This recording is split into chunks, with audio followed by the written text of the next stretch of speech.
പിന്നെ യുദ്ധങ്ങളും ക്ഷാമങ്ങളും ഭൂകമ്പങ്ങളും പകർച്ചവ്യാധികളും കൂട്ടമരണങ്ങളും കാണുമ്പോൾ ഇതെല്ലാം 2ഉം 3ഉം 4ഉം മുദ്രകൾ പൊട്ടിയതിൻ്റെ റിസൾട്ടാണെന്ന് നമ്മൾ മനസ്സിലാക്കണം.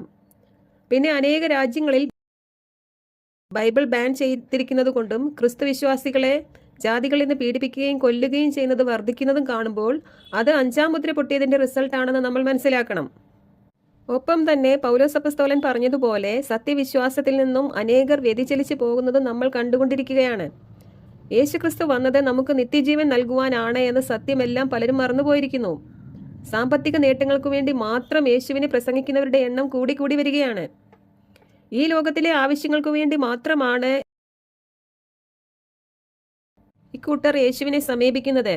ക്രിസ്തു മരിച്ചത് എന്തിനു വേണ്ടിയാണെന്ന് ഇവർ അറിയുന്നില്ല.